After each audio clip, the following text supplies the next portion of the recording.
আসসালামু আলাইকুম। আজকের এই ভিডিওতে আমি থিওরি অফ রিংস অ্যান্ড মডিউলসের ফার্স্ট ইন কোর্সের কিছু বেসিক টপিক নিয়ে আলোচনা করব।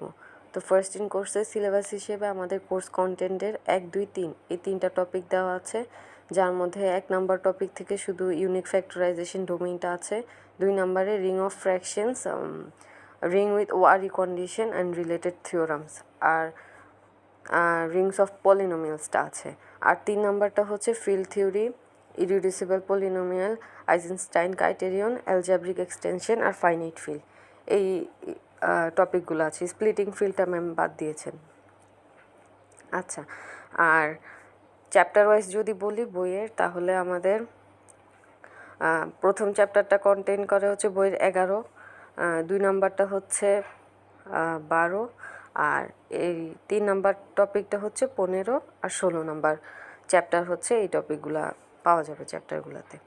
আচ্ছা, তো এই টপিকগুলো বোঝার জন্য আমাদের রিংয়ের বেসিক কিছু ডেফিনেশন জানা লাগবে আগে। আমরা জানি অবশ্যই, কিন্তু থার্ড ইয়ারে পড়েছিলাম, হয়তো অনেকেই এখন পড়লে রিকল করতে পারবো। আচ্ছা, প্রথম বেসিক ডেফিনেশন হচ্ছে রিং কী জিনিস। এটা আমরা সবাই জানি যে একটা নন এমটি সেট, যেটার উপরে আমরা দুইটা বাইনারি অপারেশন ডিফাইন করব। বাইনারি অপারেশনগুলো কি? যেটা হচ্ছে অ্যাডিশন আর মাল্টিপ্লিকেশন। আর স্পেসিফিক্যালি যদি বলি বাইনারি অপারেশন কি, সেটা হচ্ছে দুইটা এলিমেন্টের মধ্যে যদি সেটের এই অপারেশনটা আমি অ্যাপ্লাই করি, এই এলিমেন্টটা হচ্ছে ওই সেটটার মধ্যেই থাকবে, এটা হচ্ছে বাইনারি অপারেশন। আচ্ছা, তো একটা নন এমটি সেটের মধ্যে আমি যদি দুইটা বাইনারি অপারেশন প্লাস আর মাল্টিপ্লিকেশন অ্যাপ্লাই করি, সাচ দ্যাট এই দুইটা অপারেশন হচ্ছে আমাদের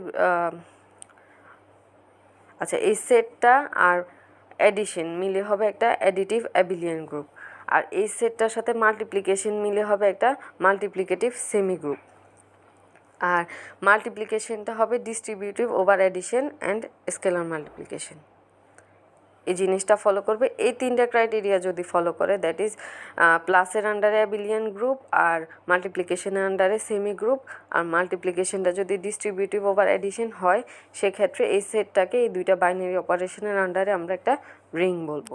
তাহলে রিংয়ের জন্য আমাদের অবশ্যই দুইটা বাইনারি অপারেশন লাগবে। এটা গেল রিংয়ের বেসিক ডেফিনেশন। এখন একটা রিংয়ের মধ্যে একটা জিরো এলিমেন্ট থাকে। জিরো এলিমেন্টটা কি?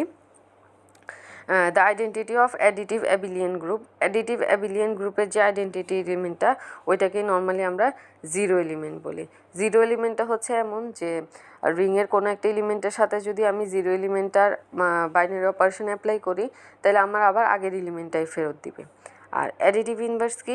অ্যাডিটিভ ইনভার্স নর্মালি যে ধরেন কোনো একটা এলিমেন্ট এ মাইনাস এটা হচ্ছে, এটা অ্যাডিটিভ ইনভার্স। আচ্ছা, আর ট্রিভিয়াল রিং কাকে বলবো আমরা? ট্রিভিয়াল রিং হচ্ছে product of any two element is zero, that is রিংয়ের মধ্যে থেকে যে কোনো দুইটা এলিমেন্ট নিয়ে এটার উপরে যদি আমি বাইনারি অপারেশন অ্যাপ্লাই করি, তাহলে এটা জিরো হয়ে যাবে। এটাকে বলা হচ্ছে ট্রিভিয়াল রিং। আচ্ছা, ফাইনাইট রিং কি? ফাইনাইট রিং হচ্ছে যে রিংয়ের এলিমেন্টগুলো আমাদের ফাইনাইট নাম্বার মানে ফাইনাইট সংখ্যক হবে, সেটা হচ্ছে আমাদের finite ring. Commutative ring. Commutative রিংটা হচ্ছে a ring R is in which multiplication is commutative, that is a আর বি গুণ করা আর বি আর এ গুণ করা হচ্ছে একই, এটা হচ্ছে একটা কমিউটেটিভ রিং হবে। Ring with unity. Ring with ইউনিটিটা কি? রিংয়ের মধ্যে এমন একটা এলিমেন্ট থাকবে যার সাথে আমি রিংয়ের অন্য কোনো এলিমেন্টের বাইনারি অপারেশন অ্যাপ্লাই করলে আবার আমার একই এলিমেন্টটা দিবে, that is A equal to EA equal to একেই ফেরত দিচ্ছে, মানে কোনো চেঞ্জ করবে না। এটাকে বলা হবে রিং উইথ ইউনিটি। এমন কোনো এলিমেন্ট যদি সেটটার মধ্যে থাকে, সেক্ষেত্রে এটাকে আমরা বলবো রিং উইথ ইউনিটি। আচ্ছা, এখন খুব ইম্পর্ট্যান্ট একটা জিনিস, ডিভিশন রিং কাকে বলে? ডিভিশন রিং হচ্ছে a ring R whose non zero elements form a group under multiplication. যেটা নন জিরো এলিমেন্টগুলো হচ্ছে মাল্টিপ্লিকেশনের আন্ডারে গ্রুপ ফর্ম করবে একটা, দ্যাট ইজ প্রত্যেকটা এলিমেন্টেরই মাল্টিপ্লিকেটিভ ইনভার্স থাকবে। যদি মাল্টিপ্লিকেশনের আন্ডারে গ্রুপ ফর্ম করতে হয়, সেক্ষেত্রে তখন এটাকে আমরা ডিভিশন রিং বলবো। দ্যাট ইজ শুধু নন জিরো, যেমন এই গ্রুপের আন্ডারে এই রিংটার মধ্যে যদি একটা জিরো এলিমেন্ট থাকে, আর এর মধ্যে একটা জিরো, ধরেন জিরোই আছে, জিরো এলিমেন্ট অফ আর। এখন আমরা তো জানি জিরোর মাল্টিপ্লিকেটিভ ইনভার্স নাই, এজন্য আমরা বলে নিচ্ছি শুধুমাত্র নন জিরো এলিমেন্টগুলার মাল্টিপ্লিকেটিভ ইনভার্স থাকলেই ওইটাকে আমরা বলতেছি ডিভিশন রিং। তো এটার একটা এক্সাম্পল আমরা দেখতে পারি হচ্ছে ম্যাট্রিক্স দিয়ে 2x2 ম্যাট্রিক্সের রিং। আমরা একটা রিং কনসিডার করতেছি যেটার মধ্যে সব 2x2 ম্যাট্রিক্স আছে, এমন একটা রিং আমরা কনসিডার করতেছি। ওই রিং থেকে স্পেসিফিক একটা এলিমেন্ট আমরা নিচ্ছি এইচ নেওয়ার পরে আমরা এইচের ইনভার্সটা বের করে দেখতেছি যে ইনভার্সটা এক্সিস্ট করতেছে, তাহলে এটা হচ্ছে একটা ডিভিশন রিং হবে, যেখানে এইচ নন এমটি সেট অবশ্যই। এখন আমরা আরেকটা অনেক ইম্পর্ট্যান্ট ডেফিনেশন দেখব, যেটা হচ্ছে ইন্ট্রিগাল ডোমেইন। এটা আমাদের অনেক কাজে লাগবে। ইন্ট্রিগাল ডোমেইন কি? A ring R is called integral domain if x y equal to 0, x element of R y element of R, that is রিংয়ের দুইটা এলিমেন্টের গুণফল তখনই 0 হবে যখন তাদের মধ্যে যে কোনো একটা এলিমেন্ট 0 হবে। আর অন্যভাবে যদি আমি বলি যে কোনো দুইটা নন জিরো এলিমেন্টের গুণফল কখনো 0 হবে না। ইন্ট্রিগাল ডোমেইনের আমাদেরকে বলে যে দুইটা নন জিরো এলিমেন্টের মাল্টিপ্লিকেশন তখনই 0 হবে যখন যে কোনো একটা এলিমেন্ট 0 হয়, এছাড়া কখনো 0 হওয়া সম্ভব না। এটা হচ্ছে আমাদের ইন্ট্রিগাল ডোমেইনের ডেফিনেশন। এখন আমরা ইন্ট্রিগাল ডোমেইনের যদি একটা এক্সাম্পল দেখতে চাই, রিং অফ ইন্টিজার্স জেড। আমরা জানি জেড হচ্ছে ইন্টিজার নাম্বারগুলা। এখন যে কোনো দুইটা ইন্টিজারকে মাল্টিপ্লাই করলে অথবা যে কোনো দুইটা ইন্টিজারকে মাল্টিপ্লাই করলে কখনো 0 আসবে না আনলেস যে কোনো একটা এলিমেন্ট 0 হয়। সেক্ষেত্রে রিং অফ ইন্টিজার্সটা হচ্ছে আমাদের একটা ইন্ট্রিগাল ডোমেইন হবে। আচ্ছা, every field is an integral domain. Every field হচ্ছে ইন্ট্রিগাল ডোমেইন। কীভাবে সেটা আমরা যদি দেখি, ফিল্ডকে আমরা বলতেছি ইন্ট্রিগাল ডোমেইন। কীভাবে? ফিল্ডের যে কোনো দুইটা এলিমেন্টের গুণফলকে আমি ধরতেছি 0। এখন আমরা ফিল্ডের একটা ক্রাইটেরিয়া কি জানি, যে ফিল্ড হইতে হইলে প্রত্যেকটা এলিমেন্টের মাল্টিপ্লিকেটিভ ইনভার্স থাকতে হবে ফিল্ডের মধ্যে। সেক্ষেত্রে এক্স যদি একটা নন জিরো এলিমেন্ট হয়, আমরা ধরে নিচ্ছি এক্স ওয়াই দুজনই নন জিরো, যাদের মাল্টিপ্লিকেশন হচ্ছে 0 আসতেছে। এখন আমরা ধরে নিই এক্স নন জিরো একটা এলিমেন্ট, তাইলে এটার একটা multiplicative inverse that is x inverse exist করবে। এখন এই এক্স ওয়াইটার সাথে যদি আমি এক্স ইনভার্সটা গুণ করে দেই, তাহলে কি হচ্ছে, এক্স ইনভার্স এক্স তো আইডেন্টিটি হয়ে যাচ্ছে, that is Y equal two আমাদের 0 আসতেছে। কিন্তু আমরা ধরে নিছিলাম কি ওয়াইও নন জিরো হওয়ার কথা, কিন্তু এটা হচ্ছে না, সম্ভব না ফিল্ডের জন্য। দ্যাট ইজ ফিল্ড সবসময়ই ইন্ট্রিগাল ডোমেইন হবে। আচ্ছা, আরেকটা জিনিস, ফিল্ডের সাথে ডিভিশন রিংয়ের সম্পর্ক হচ্ছে কমিউটেটিভ ডিভিশন রিংগুলো হচ্ছে ফিল্ড, কারণ ডিভিশন রিংয়ের মধ্যেও আমরা জানছি যে নন জিরো এলিমেন্টগুলোর মাল্টিপ্লিকেটিভ ইনভার্স থাকে। আচ্ছা, however an integral domain need not be a division ring, for example ring of integers. আচ্ছা, একটা ইন্টিগ্রাল ডোমেইন সবসময় ডিভিশন রিং হবে না, বাট আমরা যদি ডিভিশন রিং বলি তাহলে ওটা ইন্টিগ্রাল ডোমেইন হচ্ছে। এটার এক্সাম্পল যদি আমরা দেই যে ring of integers, for example ring of integers. কীভাবে? রিং অফ ইন্টিজার্স একটা ইন্টিগ্রাল ডোমেইন কিন্তু ডিভিশন রিং না, কারণ এটা মাল্টিপ্লিকেশনের আন্ডারে গ্রুপ ফর্ম করে না। জেড আর ডট কখনো গ্রুপ ফর্ম করে না, কারণ হচ্ছে এখানে মাল্টিপ্লিকেটিভ ইনভার্স এক্সিস্ট করে না সবগুলো এলিমেন্টের। এখন আমরা দেখব সাবরিং। সাবরিং কি? কোনো একটা রিংয়ের একটা সাবসেট যদি ওই রিংয়ের যে বাইনারি অপারেশনগুলো আছে ওদের আন্ডারেই আরেকটা রিং ফর্ম করে, তাহলে ওইটাকে আমরা বলবো হচ্ছে সাবরিং। 0 আর টোটাল যে রিংয়ের সেটটা আর, ওরা দুইটা হচ্ছে ট্রিভিয়াল সাবরিং যে কোনো রিংয়ের জন্য। সেন্টার অফ এ রিং বলতে আমরা কি বুঝি?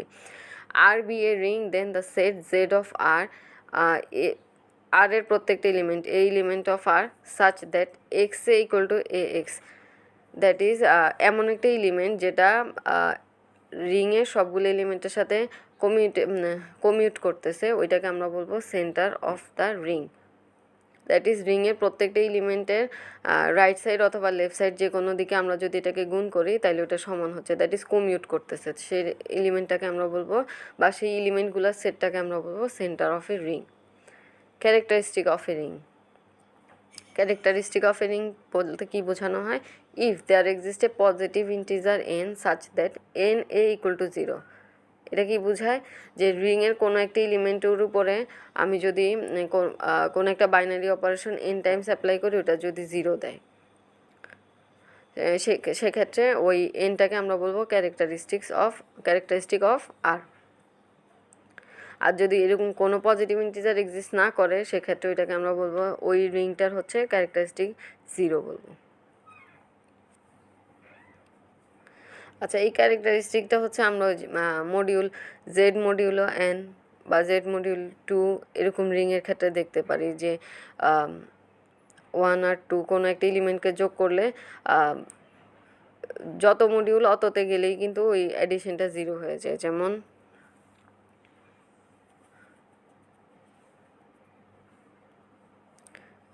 জেড মডিউলো 3 যদি আমি চিন্তা করি,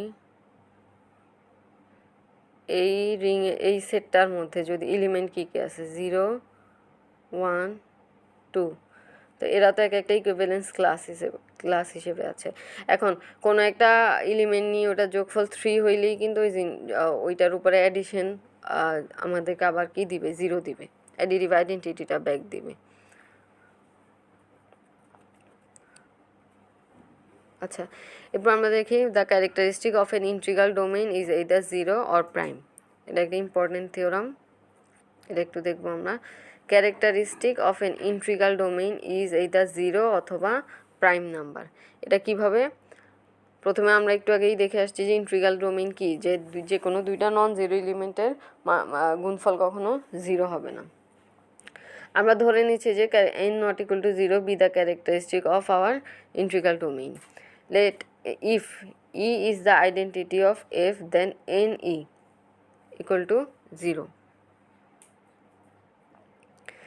যেহেতু আমরা এনকে ক্যারেক্টারিস্টিক ধরে নিছি, সেক্ষেত্রে এন যে কোনো এলিমেন্টের উপরে অ্যাপ্লাই করলেই কিন্তু 0 দিবে। তো যে কোনো এলিমেন্টটাকে আমরা ই ধরে নিলাম, তাহলে এন ই ইকুয়াল টু 0। এখন আমরা প্রমাণ করতে চাচ্ছি যে n prime number, that is m k ভাঙা যাবে না। তো এম যদি প্রাইম নাম্বার না হয়, আমরা ধরে নিলাম if possible N equal to n1 into n2, অন্য দুইটা ইন্টিজারের গুণফল, যেখানে n1 অবশ্যই n থেকে ছোটো, n2ও n থেকে ছোট হবে, that is n is not prime. এটা আমরা দেখতে চাচ্ছি যে n প্রাইম ছাড়া অন্য কিছু হইতে পারে কি না। আচ্ছা, তাহলে এন ই এটাকে কীভাবে লেখা যাবে, n1 ইন্টু ই, আর এটাকে ভেঙে এভাবে লেখা যাবে n1 ই n2 ই। আচ্ছা, since F is a field either n1 ই, আমরা জানি ফিল্ডে যে কোনো দুইটা নন জিরো এলিমেন্টের গুণফল কখনো 0 হইতে পারে না, তাহলে এখানকার যে কোনো একটা n1 ই অথবা n2 ই 0 হবে। যদি n1 ই 0 হয়, তাহলে এই n1 ই যে কোনো একটা রিংয়ের এলিমেন্টের উপর অ্যাপ্লাই করলে n1 ই এ। আচ্ছা, হ্যাঁ, n1 E A equal to 0। এখন ইকে আমরা আইডেন্টিটি এলিমেন্ট হিসেবে নিয়েছিলাম, যে ফিল্ডের আইডেন্টিটি এলিমেন্ট, তাহলে n1 ই এ, এখন ই আর এ মাল্টিপ্লাই হয়তো এই হবে, যেহেতু এটা identity element, that is n1 A equal to 0। আর যদি n2 ই 0 হয়, সেক্ষেত্রে n2 এ ইকুয়াল টু 0, যেখানে এ হচ্ছে রিংয়ের যে কোনো এলিমেন্ট, আরবিটারি এলিমেন্ট। তাহলে আমরা দেখতেছি যে n1ও যে কোনো আরবিটারি এলিমেন্টকে 0-তে নিয়ে যাচ্ছে, n2ও 0-তে নিয়ে যাচ্ছে। তাহলে n1 আর n2 দুইজনই বা n1 n2 দুইজনই কী করতেছে, আমাদের ক্যারেক্টারিস্টিকের যে ক্রাইটেরিয়া ওইটা ফলো করতেছে। তাইলে n1 আর n2 আবার আমরা ধরে নিছি n থেকে ছোট, তার মানে nকে যদি আমি n1 ইন্টু n2 আকারে লিখি, এনকে যদি আমি n1 আর n2 আকারে লিখি, সেক্ষেত্রে n1 n2 দুইজন আলাদা আলাদাভাবে ক্যারেক্টারিস্টিক হয়ে যাচ্ছে, যেটা সম্ভব না, কারণ এনকে আমরা ধরছি স্মলেস্ট ইন্টিজার, যার জন্য যে কোনো এলিমেন্টের সাথে গুণ করলে এটা 0 হয়ে যাচ্ছে। এটা একটা কন্ট্রাডিকশন আমাদের রাইজ করতেছে। তাহলে আমরা বলবো যে এনকে কখনোই n1 n2 এভাবে ভেঙে লেখা যাবে না। এন হচ্ছে স্মলেস্ট পজিটিভ ইন্টিজার, আর যেখানে এন হচ্ছে প্রাইম, কারণ এনকে ভেঙে লেখা যাচ্ছে না।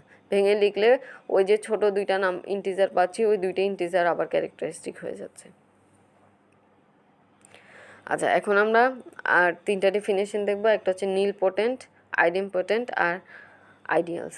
নীলপোটেন্ট কি, এ যদি রিংয়ের কোনো একটা এলিমেন্ট হয়, একে নীলপোটেন্ট বলা হবে।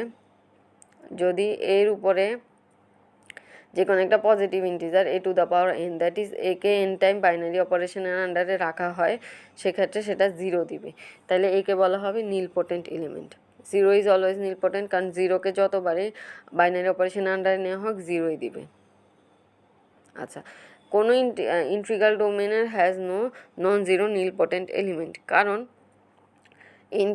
ইন্টিগ্রাল ডোমেন থেকে যদি আমি এ একটা নন জিরো এলিমেন্ট নেই, a to the power n zero হওয়া মানে কি, এটাকে ভেঙে এভাবে লেখা যাবে, আর এভাবে লিখতে লিখতে দেখা যাবে একসময় a ইকুয়াল টু 0 চলে আসতেছে, সেক্ষেত্রে ইন্টিগ্রাল ডোমেনের কোনো নীলপটেন্ট এলিমেন্ট থাকবে না।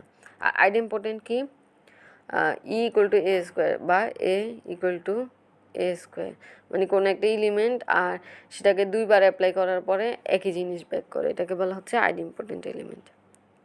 আচ্ছা, এখন আমরা আরেকটা ডেফিনেশন দেখবো, আইডিয়ালস। আইডিয়ালস কাকে বলে? আইডিয়ালস হচ্ছে একটা সেট, আইডিয়ালস এলিমেন্ট না, একটা সেট। কিভাবে সেটটা গঠন করা হয়, আর এর ওই সকল এলিমেন্টের সেট যেখানে আমি একটা আর এর একটা সাবসেট এস নিলাম, ঠিক আছে, আর এর একটা সাবসেট এস নিলাম, এস থেকে যে কোনো দুইটা এলিমেন্ট এ বি যদি নেই, তাহলে এ মাইনাস বিও এস এর মধ্যে থাকবে। আর এ থেকে একটা এলিমেন্ট এস থেকে একটা এলিমেন্ট এ আর রিং থেকে একটা এলিমেন্ট আর নিলাম। এখন আমাদের যদি এ আর এলিমেন্ট অফ এস হয়, দ্যাট ইজ এই সেটের এলিমেন্টের রাইট সাইডে আমি রিংয়ের এলিমেন্ট গুণ করার পরেও এস এর মধ্যে থাকে, তাহলে এটাকে রাইট আইডিয়াল বলা হবে। আর যদি আর এ এস এর এলিমেন্টের সাথে লেফট সাইডে রিংয়ের এলিমেন্ট মাল্টিপ্লাই করার পরে এস এর মধ্যে থাকে, তাহলে এটাকে লেফট আইডিয়াল বলা হবে। তাহলে আইডিয়াল কি, একটা সেট এস যেটা হচ্ছে আমাদের রিংয়ের সাবসেট, রিংয়ের যে সেটটা ওইটার সাবসেট, যেখানে এলিমেন্টগুলো এ মাইনাস বিও এস এর মধ্যে থাকবে, আর এ আর আর এ এই দুইটাও হচ্ছে এস এর মধ্যে থাকবে। দ্যাট ইজ এই সেটের যে কোনো এলিমেন্টকে রিংয়ের এলিমেন্ট দিয়ে রাইট সাইড অথবা লেফট সাইডে গুণ করলেও হচ্ছে আমাদের এস এর মধ্যে সাবসেটটার মধ্যেই থাকবে, তাহলে এটাকে বলা হচ্ছে আইডিয়াল। আচ্ছা, এগুলো ছিল বেসিক কিছু